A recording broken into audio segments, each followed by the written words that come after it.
بہجت الاسرار شریف کتاب ہے جو حضور سیدنا غوث اعظم رضی اللہ تعالیٰ عنہ کی سیرت پر جو یہ لکھی گئی کتاب ہے، اس سے معتبر اور مستند کتاب کہا جاتا ہے۔ اس میں جب حضور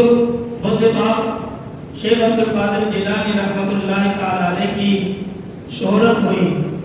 لوگ آپ کی طرف آنے اور آپ کے بیانات سننے اور نیک بننے لگے، تو بعض اہل علم کچھ ان کو شبہ ہوا۔ چنانچہ بغداد شریف کے 100 بڑے بڑے علماء جو بہت ماہر بھی تھے، علم رکھنے والے تھے اور بہت ذہین بھی تھے، انہوں نے آپس میں مشورہ کیا اور 100 مختلف دینی مسئلے جو ہے وہ جمع کیے۔ یہ طے پایا کہ سب حضور سیدنا غوث پاک رضی اللہ تعالیٰ عنہ کی خدمت میں جا کر اپنا اپنا مسئلہ پوچھیں گے، تاکہ معلوم ہو کہ آپ کا علمی مقام و مرتبہ کیا ہے۔ چنانچہ سب نے بہت سوچ بچار کر اپنے علم کے مطابق بہت ہی مشکل مسائل نکالے اور حضور غوث پاک رحمۃ اللہ تعالیٰ علیہ کی محفل میں پہنچ گئے۔ حضرت شیخ مفرجہ رحمۃ اللہ تعالیٰ علیہ فرماتے ہیں کہ میں بھی اس وقت محفل پاک میں حاضر تھا جب وہ علماء 100 علماء محفل میں آ کر بیٹھے۔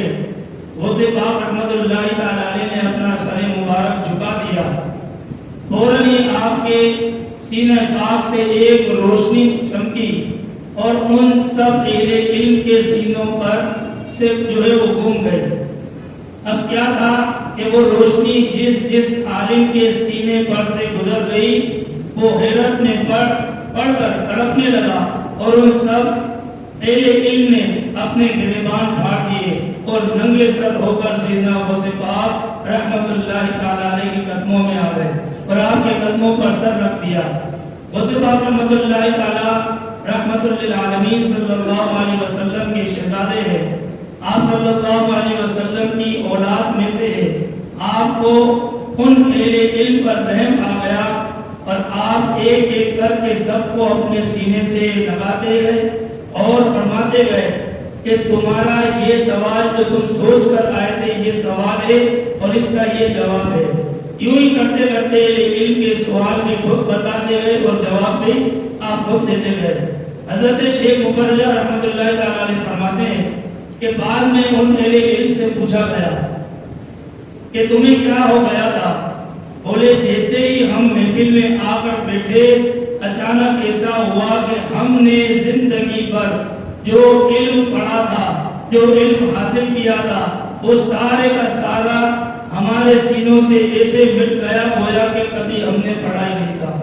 تو جب غوث پاک رحمۃ اللہ تعالیٰ علیہ نے اپنے سینے سے لگایا تو وہ علم جو ہے وہ دوبارہ واپس آ گیا۔